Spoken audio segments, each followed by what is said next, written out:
Saudara-saudari yang terkasih, tahun ini tahun liturgi B dan Injil yang dibacakan kepada kita pada hari Minggu biasa diambil dari Injil Markus. Dalam Injilnya, penginjil Markus menghantar pendengar melalui sebuah proses yang dengannya identitas Yesus diwahyukan. Dalam Injil hari ini, Yesus mengatakan kepada murid-muridnya untuk menyeberangi Danau Galilea dengan sebuah perahu.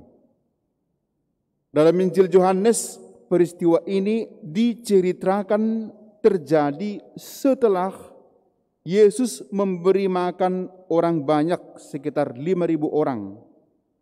Di mana setelah orang banyak dipuaskan dengan makanan, mereka menginginkan Yesus menjadi raja mereka. Dalam hal ini, murid-murid juga mempunyai ide yang sama dengan orang banyak.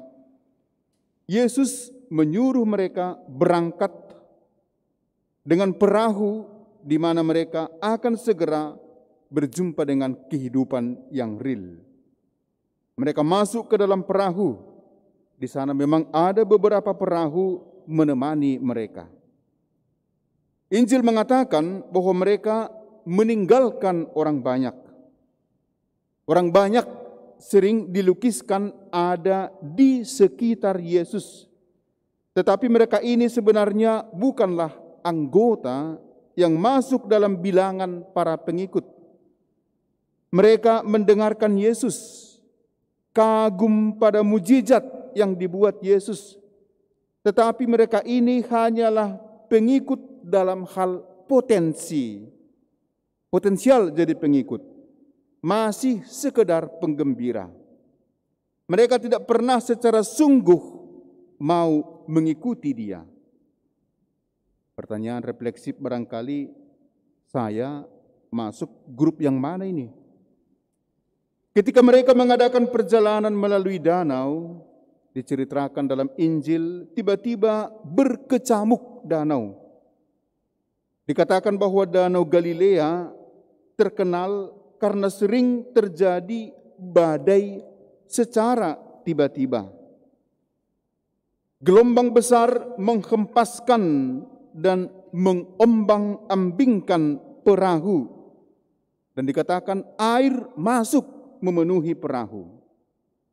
Secara natural, para murid tentu ketakutan dan berpikir bahwa perahu mereka akan tenggelam. Tetapi Yesus tertidur di dalam perahu seolah-olah tidak peduli dengan situasi yang ada. Dalam kepanikan, para murid membangunkan Yesus dengan kata-kata ini, "Guru, apakah engkau tidak peduli? Kita ini akan tenggelam." Apa yang dilakukan Yesus? Yesus menghardik angin dengan berkata kepada laut, "Stop, tenang sekarang, tenang."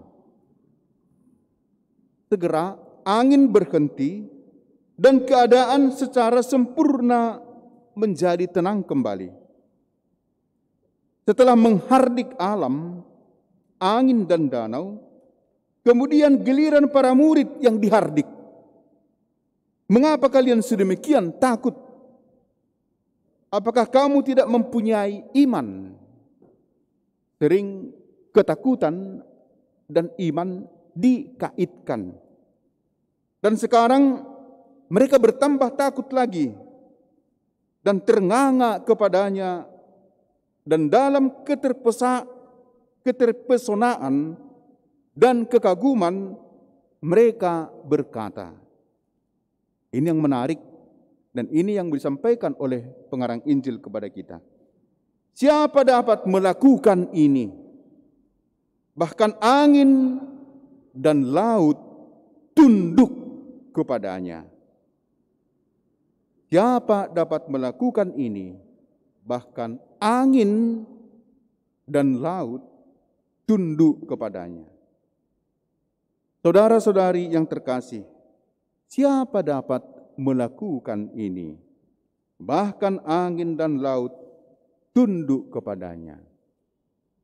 Dalam bacaan pertama yang diambil dari sastra kebijaksanaan, yakni kitab Nabi Ayub, diceritakan bagaimana pergumulan iman Nabi Ayub.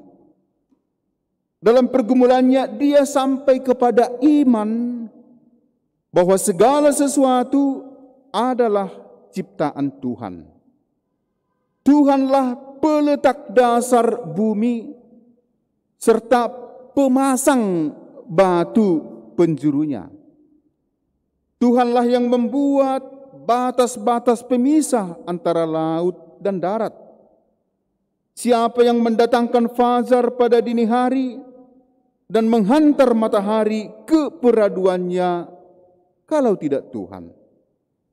Siapakah yang mengerti luasnya bumi atau mengetahui jalan ke tempat kediaman terang kalau tidak Tuhan semesta alam?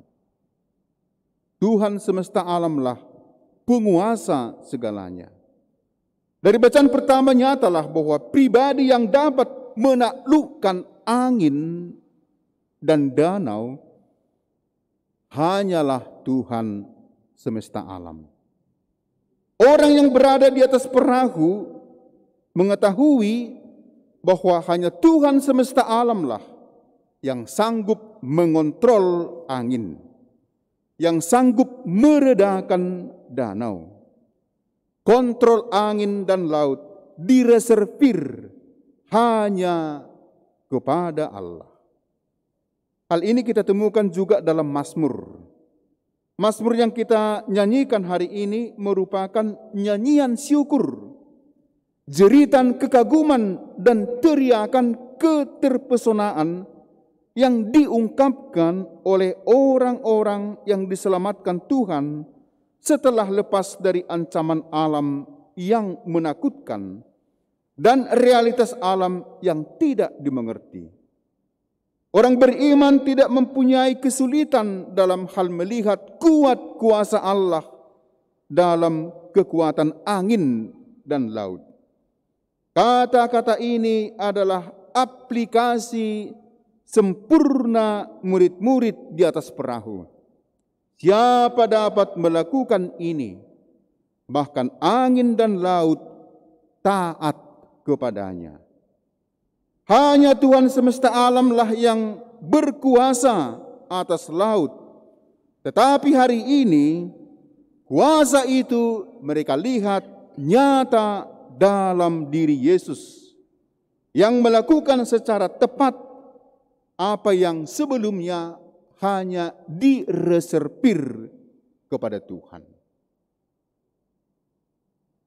Saudara-saudari, apakah badai dan gelombang laut itu semata-mata kebetulan? Untuk kebanyakan orang, badai dan gelombang itu bukanlah kebetulan. Ada pribadi yang sungguh kuat dan berkuasa yang mengatur dan mengendalikan hal ini. Kalau di Danau Toba terjadi badai, maka orang yang dulu langsung berpikir bahwa penghuni danau sedang marah. Kalau di sungai ada tenggelam, maka orang berpikir bahwa penghuni sungai meminta korban. Demikian juga ketika Danau Galilea berkecamuk, maka orang berpikir bahwa ada penghuni. Dalam hal ini adalah Tuhan semesta alam sedang marah. Lihat sekarang, ada pribadi yang berada di atas perahu, juga berkuasa untuk menghardik dan menghentikan kekuatan alam yang sebelumnya hanya berkuasa adalah penciptanya. Hanya penciptanya yang sungguh mampu menghentikannya. Sekarang semua hal ini dilakukan oleh Yesus di atas perahu. Maka penginjil Markus mau mengatakan kepada kita, memperkenalkan lewat Injilnya siapa itu Yesus. Lewat bacaan hari ini, penginjil Markus mengatakan kepada kita bahwa Yesus itu adalah orang pribadi yang berkuasa atas alam. Nanti dalam minggu-minggu berikut diceritakan lagi kepada kita siapa itu Yesus. Yesus berkuasa atas penyakit dan seterusnya. Sehingga jawaban Petrus ketika Yesus bertanya, siapakah anak manusia? Akan mengatakan, engkaulah Mesias, Putra Allah. Sekarang semua hal ini dilakukan oleh Yesus di atas perahu untuk menjawab pertanyaan, siapa gerangan orang ini? Itu hanya bisa dijawab oleh satu jawaban Yesus, bahwa Yesus mempunyai kekuatan yang selama ini direservir sebagai milik Allah. Yesus mempunyai natura ilahi. Dan sekarang misteri dari identitas Yesus nyata di depan mata para pengikut. Saudara-saudara terkasih, lewat peristiwa di mana Yesus menghentikan angin dan meredakan danau yang berkecamuk, para murid sampai kepada keyakinan bahwa Yesus itu sungguh Allah.